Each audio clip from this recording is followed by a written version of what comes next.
Friends, आज की video lesson में मैं आपको घर में किए जाने वाले मुख्तलिफ कामों की इंग्लिश विद उर्दू मीनिंग सिखाने जा रहा हूँ। दोस्तों, ये काम आप रोज़मर्रा ज़िंदगी में सुबह से लेके शाम तक इनको परफॉर्म कर रहे होते हैं। तो आज इस वीडियो लेसन में आप सीखेंगे कि कैसे आप उन कामों को इंग्लिश में डिस्क्राइब कर सकते हैं।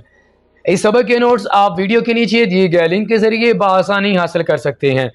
मज़ीद हमारी इंग्लिश लर्निंग वीडियोज़ के लिए हमारे चैनल इल्म रेरी को सब्सक्राइब करें। तो चले फ्रेंड्स, हमारे आज के वीडियो लेसन का कर लेते हैं आगाज। दोस्तों, हमारे पास सबसे पहले घर का काम आ जाता है खाना तैयार करना, जिसे इंग्लिश में प्रिपेयर मील्स कहा जाता है। Prepare meals. आप प्रिपेयर की जगह पे एक और वर्ड भी इस्तेमाल कर सकते हैं, कुक। कुक का माना होता है पकाने वाला, और अगर हम कुक को एज ए वर्ब यूज़ करें तो इसका माना होगा खाना पकाना। तो यहाँ पर आप क्या कह सकते हैं, कुक मील्स, यानी खाना तैयार करना। दोस्तों, प्रिपेयर का वर्ड हम जब इम्तिहान की तैयारी कर रहे होते हैं तब भी हम इसको इस्तेमाल कर सकते हैं। एग्ज़ाम प्रिपरेशन यानी इम्तिहान की तैयारी। आगे मूव करते हैं। चटाई से गर्द या मिट्टी निकालना। दोस्तों, ये वाला काम भी हम आमतौर पर कर रहे होते हैं घरों में, जिसे इंग्लिश में कहा जाता है टू बीट दी रग। रग का माना होता है चटाई, और हम इसे बीट द रग क्यों कहते हैं, क्योंकि हम इसे झाड़ कर या इसे किसी लकड़ी के साथ मारकर हम इसमें से जो मिट्टी है ना या गर्द है वो निकाल रहे होते हैं। इसी वजह से इंग्लिश में इसको टू बीट द रग बोला जाता है। आगे मूव करते हैं। आगे हमारे पास काम आ जाता है पोंछा मारना, जो कि हम सफाई वगैरह कर रहे हैं। ठीक है, तो सफाई वगैरह करने के बाद आप जो मिट्टी है उसको सही तरह से साफ करना चाहते हैं, यानी आप किसी कपड़े को गीला करके लगाते हैं। इसे इंग्लिश में कहा जाता है टू मॉप, या आप ये भी कह सकते हैं मोपिंग, पोछा लगाना।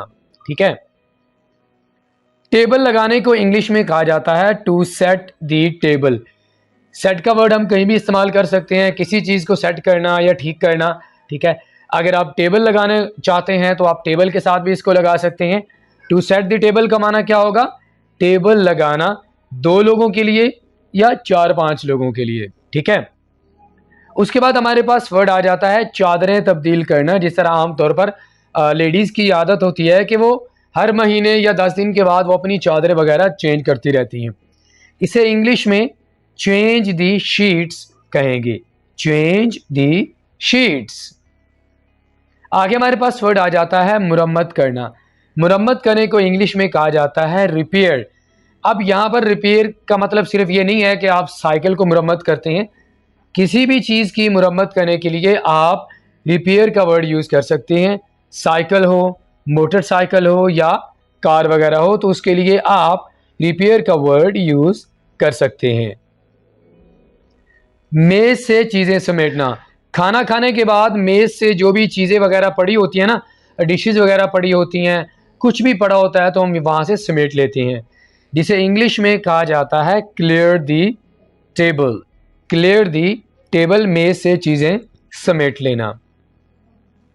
मेज़ साफ करने को इंग्लिश में वाइप ऑफ दी टेबल कहा जाता है। वैसे दोस्तों, हमारे पास वाइप ऑफ का माना होता है साफ करना। आप किसी भी चीज़ को साफ करने के लिए आप ये वाला वर्ड जो है वाइप ऑफ आप यूज़ कर सकते हैं, लेकिन अगर आप टेबल को साफ कर रहे हैं तो आप टेबल के लिए भी ये वाला वर्ड यूज़ कर सकते हैं, वाइप ऑफ द टेबल, मेज़ साफ करना। उसके बाद हमारे पास वर्ड आ जाता है बर्तन धोने की मशीन, जो कि इंग्लिश में इसे हम कहते हैं डिश वॉशर। डिश का माना होता है प्लेट और वॉशर का माना होता है धोने वाली।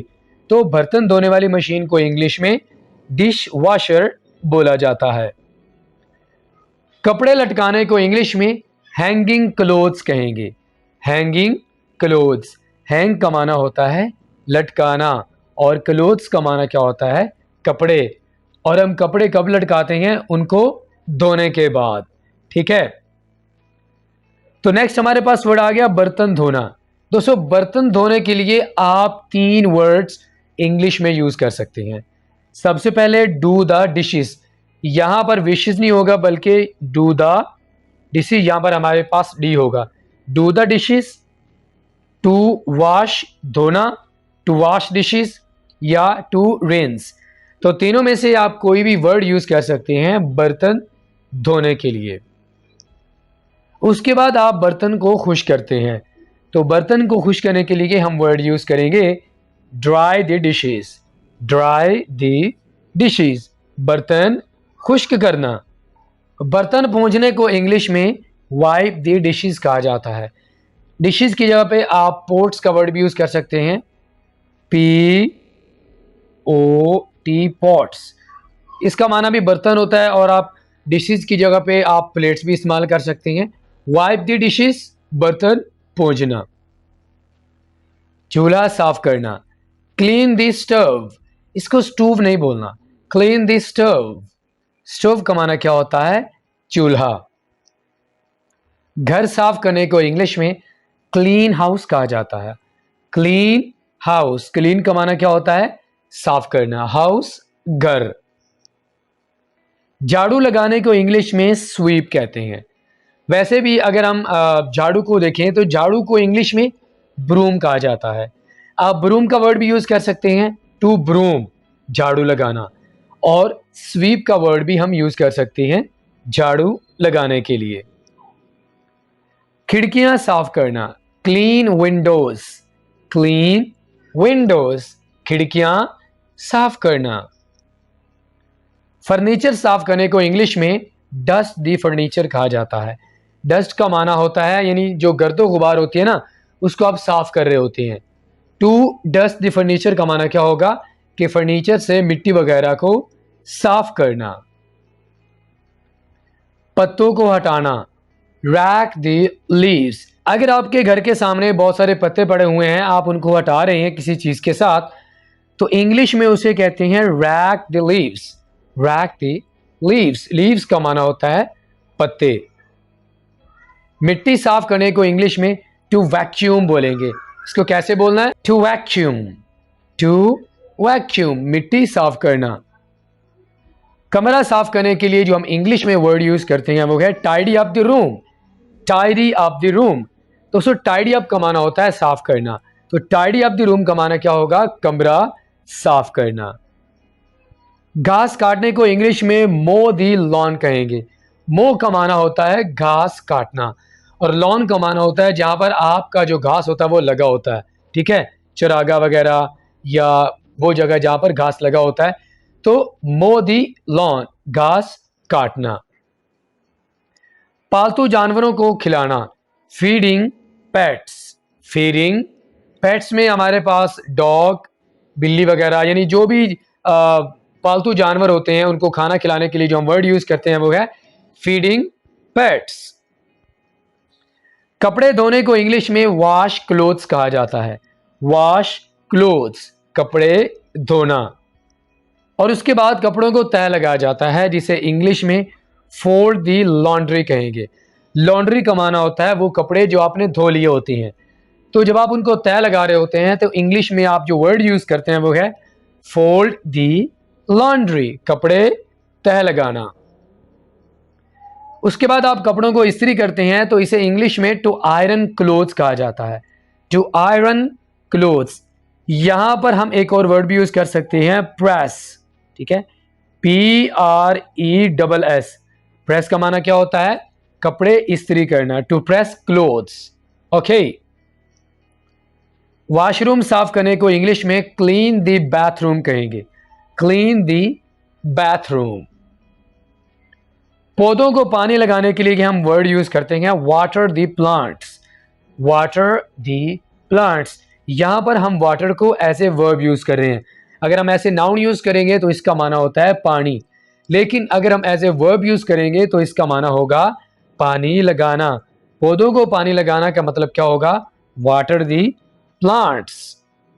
काट छांट करने को इंग्लिश में ट्रिम दी हेजिस कहा जाता है।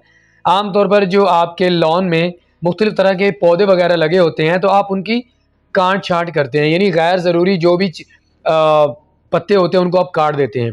तो इंग्लिश में इसको कहा जाता है ट्रिम दी हेजिस। ट्रिम दी हेजिस, काट छांट करना।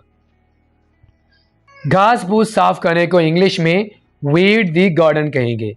वीड दी गार्डन, घास फूस साफ करना।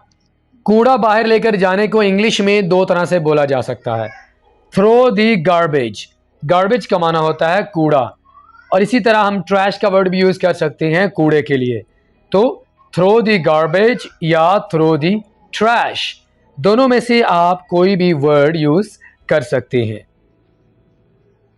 कार धोने को इंग्लिश में वॉश दी कार कहेंगे।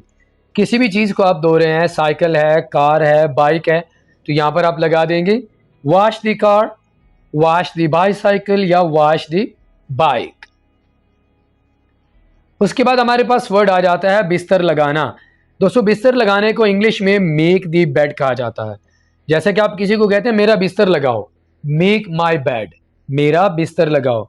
मेक दी बेड, बिस्तर लगाना। खरीदारी के लिए जाने को इंग्लिश में टू गो शॉपिंग कहा जाता है। दोस्तों, यहां पर आपने ये नहीं कहना टू गो फॉर शॉपिंग, यहां पर आपने प्रेपोजिशन फॉर का इस्तेमाल नहीं करना। सिंपली आप कहेंगे to go shopping, to go shopping. शाम का खाना बनाना, मेक डिनर, डिनर हम शाम के खाने को कहते हैं। ब्रेकफास्ट सुबह का खाना, लंच दोपहर का खाना, जबकि जो डिनर होगा वो है शाम का खाना। ठीक है। तैयार होने को इंग्लिश में गेट ड्रेस्ड कहा जाता है। जब आप तैयार हो रहे होते हैं तो उसके लिए जो हम इंग्लिश में वर्ड यूज करते हैं ना, वो क्या यूज करेंगे हम? Get dressed. I am dressing up, मैं तैयार हो रहा हूं।